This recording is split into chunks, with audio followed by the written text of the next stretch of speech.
श्री स्वामी समर्थ. जय जय स्वामी समर्थ. स्वामींचं नाव घेऊन मी आजच्या ह्या नवीन व्हिडिओला सुरुवात करते. शिवपुराणानुसार प्रदोष व्रतावर भगवान शिवांची पूजा केल्याने व्यक्तीच्या प्रत्येक इच्छा पूर्ण होतात आणि महादेवांचा आशीर्वाद सुद्धा आपल्याला प्राप्त होतो. प्रत्येक महिन्याच्या कृष्ण आणि शुक्ल पक्षाची त्रयोदशी तिथी ही महादेवांना समर्पित आहे. या दिवशी महादेवांसोबत माता पार्वतीची पूजा केली जाते.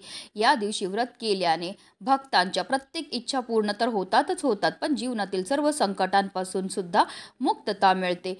कुंडलीतील अशुभ ग्रहांचा प्रभाव दूर करण्यासाठी प्रदोष व्रत देखील केले जाते.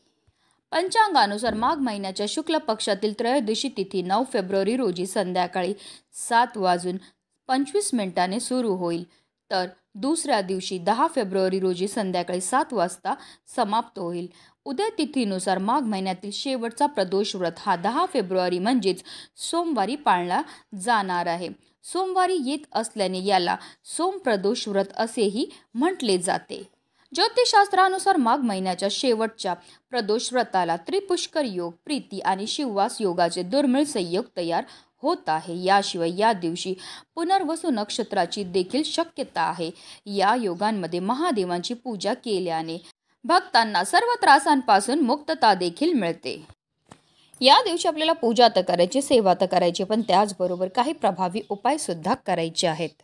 आणि म्हणूनच सोमप्रदोष व्रताच्या दिवशी तुम्ही व्रत नाही केलं तरीही चालेल, पण सकाळीच घरात आणा. या झाडाचं फक्त एक फळ, हे फळ आपल्या घरी आणल्यामुळे प्रखरातला प्रखर पितृदोष, ग्रहदोष, शत्रुपीडा तर नष्ट होणारच आहे, पण आपलं 7 पिढ्यांचं दारिद्र्य नष्ट होऊन आपली कितीही कठीणातील कठीण इच्छाही साक्षात महादेव पूर्ण करण्यात अतिशय प्रभावी असा हा उपाय आहे, ज्याबद्दल सविस्तर आणि महत्त्वाची माहिती मी तुम्हाला या व्हिडिओमध्ये देणार आहे. तो व्हिडिओ पूर्ण पहा. आणि जर तुम्ही माझ्या चॅनलवर नवीन असतील तर चॅनलला सबस्क्राईब करा आणि शेजारी बेल आयकॉन सुद्धा प्रेस करा, जेणेकरून तुम्हाला माझ्या नवनवीन व्हिडिओचं नोटिफिकेशन हे मिळत राहील आणि तुम्ही एक पण व्हिडिओ मिस करणार नाही. आणि कमेंटमध्ये ओम नमः शिवाय लिहायला अजिबात विसरू नका. सोमप्रदोष व्रताच्या दिवशी आपल्याला सकाळी ब्रह्ममुहूर्तावर उठायचं आहे आणि अंथरुणामध्येच आपल्याला महादेवांचं स्मरण करायचं आहे. श्री शिवाय नमस्तुभ्यम किंवा ओम नमः शिवाय या प्रभावी मंत्राचा आपल्याला 11 वेळा जप हा करायचा. कारण असं म्हटलं जातं, ब्रह्ममुहूर्तावर केलेल्या प्रत्येक कार्यामध्ये आपल्याला 100 पटीने पुण्यफळ हे प्राप्त होत असतं. त्यानंतर आपल्याला स्नान करायचे. स्नान केल्यानंतर आपल्याला स्वच्छ वस्त्र हे परिधान करायचे. तुम्ही पांढऱ्या रंगाचे वस्त्रसुद्धा परिधान करू शकता. त्यानंतर तुम्हाला सर्वप्रथम देवघरामध्ये दिवा हा प्रज्वलित करून घ्यायचा आहे. कारण कोणतीही सेवा किंवा कोणताही उपाय जर आपण अग्नीच्या साक्षीने केलं तर त्यामुळे आपल्याला त्यामध्ये निश्चितच सफलताही प्राप्त होत असते. त्यानंतर आपल्याला शिवपरिवारासह सर्व देवी देवतांची विधीपूर्वक पूजाही करून घ्यायची. जर तुम्ही व्रत करणार असतील तर हातात पाणी, फुलं आणि अक्षता घेऊन व्रताचा संकल्प हा करायचा आहे. त्यानंतर संध्याकाळी घरातील मंदिरात आपल्याला दिवा लावायचा आहे. त्यानंतर आपल्याला शिव मंदिरात किंवा घरातच भगवान शंकराची प्राणप्रतिष्ठान करायची आहे. शिव कुटुंबाची विधिवत पूजा करून घ्यायची आहे. आता आपल्याला प्रदोष व्रताची कथासुद्धा पठण किंवा श्रवण करायची आहे. त्यानंतर तुपाच्या दिव्याने पूर्ण भक्तिभावाने भगवान शंकराची आरती करायची. शेवटी ओम नमः शिवाय किंवा श्री शिवाय नमस्तुभ्यम या मंत्राचा आपल्याला जप हा करायचा आहे. आणि आपल्याला आपल्याकडनं झालेल्या कळत नकळत चुकांबद्दल क्षमा याचनाही करून घ्यायची. अशा रीतीने आपल्याला विधिवत पूजाही करून घ्यायची आहे. आता हा उपाय आपल्याला कधी करायचा, तर हा उपाय आपल्याला सोमप्रदोष व्रताच्या दिवशी सकाळीच करायचा. आणि सकाळीच आपल्याला ज्या झाडाचं फळ घरी घेऊन यायचं आहे ते म्हणजे धोत्र्याचं फळ. त्याला धतुराचं फळ असं सुद्धा म्हटलं जातं. धोत्र्याचं फळ आणि धोत्र्याचं फूल महादेवांना अतिशय प्रिय. त्यामागे सुद्धा एक पौराणिक कथा आहे, अगदी थोडक्यात तुम्हाला सांगून देते. शिव महापुराणानुसार जेव्हा समुद्र मंथन झालं तेव्हा समुद्रातून अनेक वस्तू बाहेर आल्या. तेव्हा देव आणि दानवांनी त्या आपसात वाटून घेतल्या.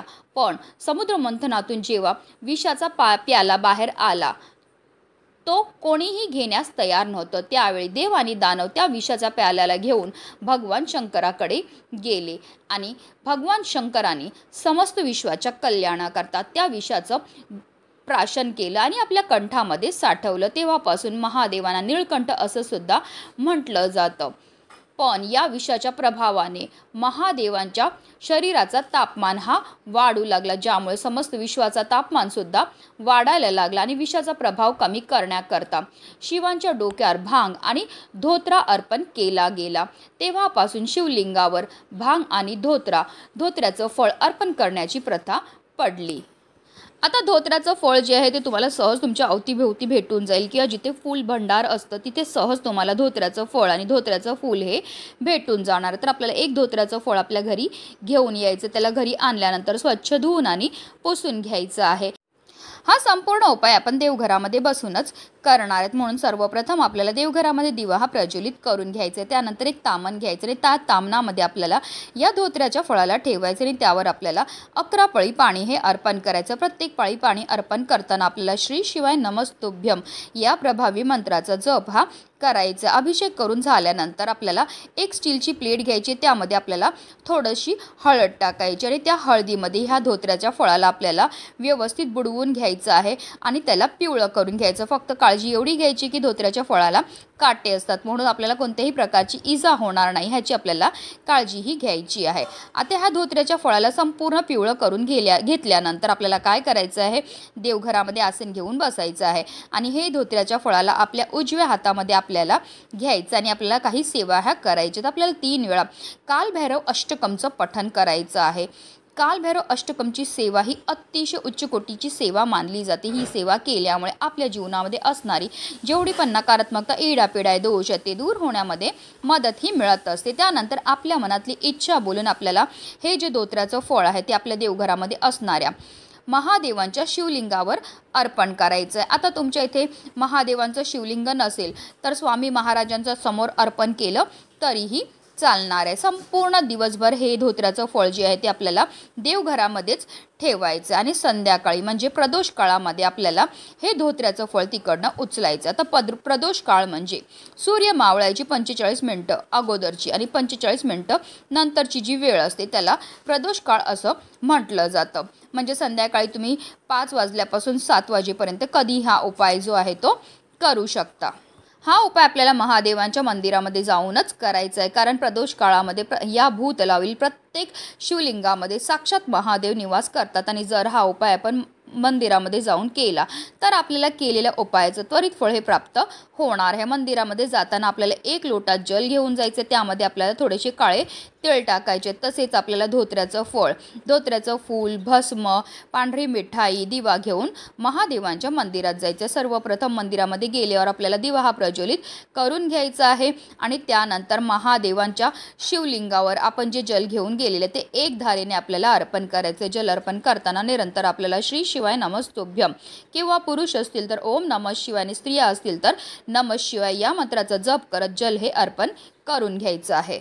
त्यानंतर तुम्ही पांढरी फुलं, पांढरी मिठाई, भस्म घेऊन आले असतील तर ते सगळं अर्पण करून घ्यायचं आणि त्यानंतर आपल्याला हे जे धोत्र्याचं फळ आहे ते महादेवांच्या शिवलिंगावर अर्पण करायचं। पण ते अर्पण करायची पण एक विशिष्ट पद्धत, आपल्याला जे ह्या धोत्र्याच्या फळाची जे छोटंसं देठ असतं ते आपल्याला शिवलिंगाच्या दिशेने ठेवायचं आणि आपल्या मनातली इच्छा बोलून, म्हणजे आपल्याला 7 वेळा आपल्या मनातली इच्छा बोलायची आहे आणि हे धोत्र्याचं फळ जे आहे ते महादेवांच्या शिवलिंगावर अर्पण करायचं आणि त्यानंतर मंदिरामध्ये बसूनच आपल्याला काही सेवा ह्या करायच्या आहेत। आपल्याला 108 वेळा म्हणजे 1 माळ श्री शिवाय नमस्तुभ्यम किंवा ओम नमः शिवाय या मंत्राचा जप करायचा। त्याचबरोबर आपल्याला 1 वेळा शिव दारिद्र्य दहन स्तोत्राचं पठण सुद्धा करायचं। ह्या दोन्ही अतिशय उच्च कोटीच्या सेवा आहेत आणि ह्या सेवा केल्यामुळे आपली कितीही कठीणातील कठीण इच्छा ही साक्षात महादेव पूर्ण करतात। आपल्या जीवनामध्ये असणारे जे दुःख आहे, दारिद्र्य, संकट आहे ते दूर होऊन आपल्या संपूर्ण कुटुंबाची भरभरून अशी प्रगती होणार आहे। म्हणूनच व्हिडिओ जास्तीत जास्त लोकांपर्यंत शेअर करा, जेणेकरून प्रत्येकाच्या आयुष्याचं कल्याण हो हीच मनामध्ये इच्छा। श्री स्वामी समर्थ, जय जय स्वामी समर्थ, हर हर महादेव।